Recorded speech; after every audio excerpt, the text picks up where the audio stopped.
Major, ഒരു പ്രധാന കാര്യം പറയാനുണ്ടായിരുന്നു. 5 വർഷം മുൻപ് ജമ്മു കാശ്മീരിൽ നടത്തിയ ഉടമ്പടി ഓർമ്മയുണ്ടോ?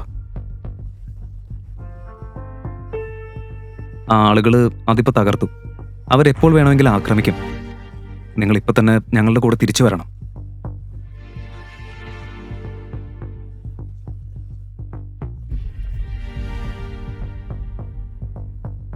ഞാൻ ആ ലോകം 3 വർഷം മുൻപേ വിട്ടു. ഇപ്പോ ഞാനൊരു സാധാരണ മനുഷ്യന്. അതേസമയം നന്ദിനി യഷിനൊപ്പം പോലീസ് സ്റ്റേഷനിലേക്ക് പോകാൻ തയ്യാറായി. അപ്പോൾ അവരുടെ വീടിന് മുന്നിൽ ഒരു SUV വന്ന് നിർത്തി. പുറത്തിറങ്ങിയത് ശിവായി. അത് കണ്ടപ്പോൾ നന്ദിനിയും യഷും ഞെട്ടി. അവന്റെ കണ്ണുകളിൽ തീ കത്തിയിരുന്നു.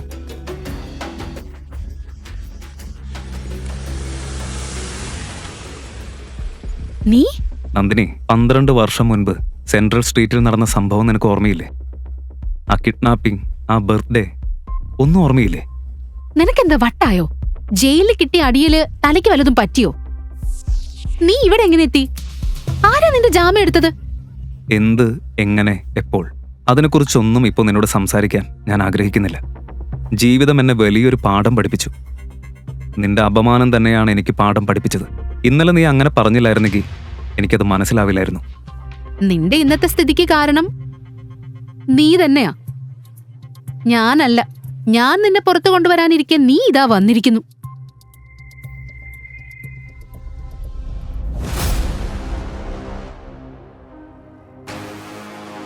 നന്ദിനി, എനിക്ക് ഡിവോഴ്സ് വേണം. ഞാൻ സ്നേഹിച്ച പെൺകുട്ടി നീയല്ല. എല്ലാവരും ഞെട്ടി. ശിവായി തന്നെയാണ് ഡിവോഴ്സ് ചോദിക്കുന്നത്. നന്ദിനിക്ക് ദേഷ്യം വന്ന് അവൾ കോപത്തോടെ പറഞ്ഞു. എന്താ പറഞ്ഞത്? നിനക്ക് എന്നെ ഡിവോഴ്സ് ചെയ്യണമെന്നോ?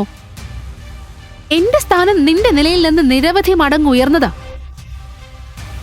നീ എങ്ങനെയാ പുറത്തു വന്നത്? എങ്ങനെ നിനക്ക് ജാമ്യം കിട്ടി? അവനെ കൊണ്ടുവന്നവര് വലിയ ആളുകളാ. അവരാണ് അവന് ഇവിടെ ഇറക്കി കൊടുത്തത്. ഇവൻ അവരുടെ കാല് പിടിച്ചിട്ടുണ്ടാവും. അല്ലാതെ ഇവൻ എങ്ങനെ ഇറങ്ങാനാ? നിങ്ങളിപ്പോ ഒന്നും അറിയില്ല. ഞാൻ സ്വയം ബഹുമാനിക്കാൻ പഠിച്ചിരിക്കുന്നു. ഞാൻ മഹാദേവൻ വസിക്കുന്ന ആ പ്രകാശത്തിന്റെ കണികയാണ്. അതെ, അത് സത്യമാണ്. ഞാൻ തന്നെ എന്നെ ബഹുമാനിക്കാത്ത പക്ഷം ഈ ലോകം എങ്ങനെ എന്നെ ബഹുമാനിക്കും? എൻ്റെ ഓരോ ശ്വാസവും എൻ്റെ പൂജയാണ്. എൻ്റെ ഓരോ ചുവടും ഒരു മാതൃകയാണ്. ഇനി നിങ്ങൾ നോക്കിക്കൊണ്ടിരിക്കേ. ഇനിയാണ് ഞാൻ തുടങ്ങാൻ പോകുന്നത്. നീ ആരാ ഇതെല്ലാം പറയാൻ? മുഴുവൻ കൊച്ചി നഗരത്തിനും അറിയാം നീ ആരാണെന്ന്. അതെ, എൻ്റെ പിഴവ് തന്നെ. നിന്റെയും നിന്റെ ഫാമിലിയുടെയും മുന്നിൽ ഒന്നിനും കൊള്ളാത്തവനായി ഞാൻ നിന്നു. പക്ഷേ എൻ്റെ സ്നേഹം നീ ഒരിക്കലും കണ്ടില്ല നന്ദിനി. ഞാൻ ഒരുപാട് കാര്യങ്ങൾ അതിനുവേണ്ടി ചെയ്തു. പക്ഷേ നീ അതൊന്നും കണ്ടില്ല. നിനക്കെന്താ തോന്നുന്നത് നന്ദിനി? എനിക്കിതിൽ സന്തോഷമാണെന്നോ? ആളുകളുടെ അധിക്ഷേപം കേൾക്കുന്നതിൽ എനിക്ക് ആനന്ദമാണെന്നോ? ഞാൻ നിന്നെ സത്യമായി സ്നേഹിച്ചു. പക്ഷെ നീ അത് കണ്ടില്ല. നീ കണ്ടത് അമ്മ നിന്നെ കാണിച്ചതും ഈ പട്ടണം നിന്നെ കാണിച്ചതും മാത്രം. എന്റെ സ്നേഹം നീ ഒരിക്കലും മനസ്സിലാക്കിയില്ല നന്ദിനി, ഒരിക്കലും. പക്ഷെ മഹാകാളിന്റെ പേരിൽ ഞാൻ സത്യം ചെയ്യുന്നു, ഇനി മുതൽ ഞാൻ തന്നെ എന്റെ കണ്ണിൽ അപമാനിക്കപ്പെടാൻ ഒരിക്കലും അനുവദിക്കില്ല. ശിവായിക്ക് കഴിഞ്ഞ ഒരു ദിവസം ജയിലിനുള്ളിൽ വളരെ വിഷമമായിരുന്നു. അവൻ അത്രയും സഹിച്ചിരുന്നു. ശരീരവേദനയേക്കാൾ ആത്മാവിന്റെ വേദന കൂടുതലായിരുന്നു. എനിക്ക് നിന്റെ പ്രണയം വേണ്ട.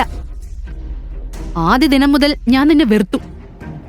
എന്റെ അപ്പൂപ്പൻ എന്താണാവോ നിന്നിൽ കണ്ടത്? പിന്നെ നീ എന്താ പറഞ്ഞത്? സ്മോൾ ഗിഫ്റ്റോ? നീ നൽകിയ അവസാന ഗിഫ്റ്റ് ഒരു കൃത്രിമ മുത്തുമാലയായിരുന്നു. കേൾക്കുന്നുണ്ടോ? എനിക്ക് നിന്നെ വിട്ടൊഴിയണമെന്നേ ആഗ്രഹം. വിട്ടൊഴിയണം? ഈ പറഞ്ഞതൊക്കെ നിനക്ക് ഇവനിൽ നിന്നും കിട്ടും. യാഷിനെ ചൂണ്ടിക്കാണിച്ച് ശിവായി പറഞ്ഞു. അതെ, ഞാൻ അവളെ നിന്നേക്കാൾ സന്തോഷിപ്പിക്കും. എന്റെ സ്റ്റാൻഡേർഡ് വളരെ ഉയർന്നതാ. നാളെ നന്ദിനിയുടെ ബർത്ത്ഡേ. ഞാനൊരു വലിയ പാർട്ടി നടത്തും. ഇടയ്ക്ക് രേഖയും വന്ന് നന്ദിനിയെ വലിച്ചകത്തേക്ക് കൊണ്ടുപോയി. ഈ പിച്ചക്കാരനോടൊന്ന് സംസാരിക്കാൻ നിൽക്കേണ്ട നന്ദിനി, അകത്തേക്ക് പോ.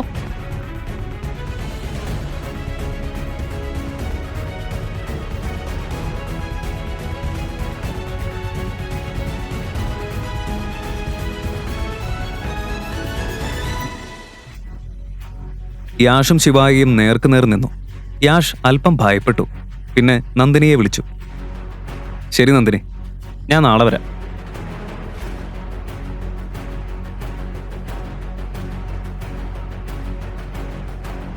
നാളെ ഡിവോഴ്സിന് റെഡിയായിരിക്കും. ഗെയിം നഷ്ടപ്പെടുത്തരുത്.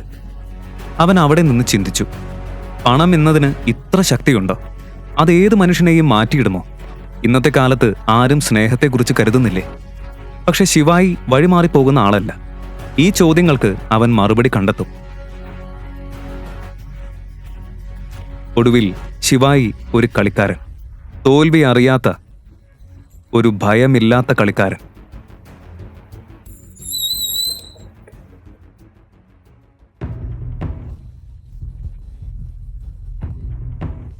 ശിവായി തന്റെ സ്കൂട്ടർ നിർത്തി. ഡിക്കിയിൽ നിന്ന് ഒരു റൂബിക്സ് ക്യൂബ് എടുത്ത് കളിച്ചു തുടങ്ങി.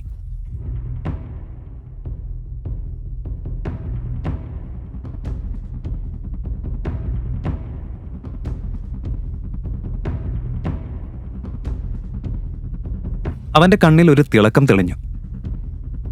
അവൻ ഒരു വഴി കണ്ടെടുത്തു. ഫോൺ എടുത്തു. ഒരു കമ്പനിയിലേക്ക് വിളിച്ചു. അത് ലോകത്തിലെ ഏറ്റവും വലിയ കമ്പനികളിലൊന്നായ ഇൻഡസ് ഗ്രൂപ്പായിരുന്നു.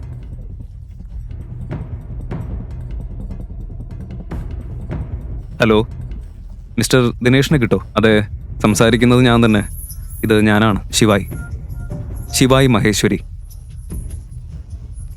50 വയസ്സുകാരനായ ദിനേഷ് ഈ പേര് കേട്ട് വിറച്ചു. വിയർപ്പ് നിറഞ്ഞു. മിസ്റ്റർ ദിനേഷ്, എനിക്കൊരു സഹായം വേണം. 12 വർഷം മുൻപ് സെൻട്രൽ സ്ട്രീറ്റിൽ നടന്ന കിഡ്നാപ്പിംഗ് ഓർമ്മയുണ്ടോ? അതിൽ പങ്കെടുത്തത് ആരെന്ന്? അത് ബജാജ് കുടുംബത്തിലെ നന്ദിനിയായിരുന്നോ അതോ മറ്റാരെങ്കിലും ആയിരുന്നോ? സർ, 12 വർഷത്തെ പഴക്കമുള്ള സംഭവം കണ്ടെത്തുന്നത് ബുദ്ധിമുട്ടാണ്. പക്ഷേ നിങ്ങൾക്ക് നന്ദിനി ബജാജിനെ എങ്ങനെയാണ് അറിയുന്നത്? ഞാൻ നാളെ നന്ദിനിയെ ഡിവോഴ്സ് ചെയ്യും. ഞാൻ തിരിച്ചു വന്നതായി എല്ലാവരോടും പറയണം. ദിനേഷ് വിറച്ചുപോയി. പക്ഷേ അവൻ്റെ സന്തോഷം ഇരട്ടിയായി. ഉടൻ തന്നെ തൻ്റെ സെക്രട്ടറിയോട് പറഞ്ഞു, എല്ലാ ഡയറക്ടർമാരെയും വിളിക്കേ. ഒരു ബോർഡ് മീറ്റിംഗ് ഉണ്ടാക്കണം. നമ്മുടെ ബോസ് തിരിച്ചു വന്നിരിക്കുന്നു എന്ന് അറിയിക്കേ. ശിവായി കയ്യിൽ റൂബിക്സ് ക്യൂബ് പിടിച്ചു. ഒരു ചിരി ചിരിച്ചു. നന്ദിനി, ഞാൻ നിന്നെ വളരെയധികം സ്നേഹിച്ചു. നീ ചോദിച്ചിരുന്നെങ്കിൽ നിന്നെ ഒരു രാജ്ഞിയാക്കുമായിരുന്നു. പക്ഷേ മഹാകാളിന്റെ പേരിൽ സത്യമാണ്, നീ എന്ത് നഷ്ടപ്പെടുത്തിയെന്ന് നിനക്കറിയില്ല. ഇനി കാത്തിരുന്നോ, കാണും.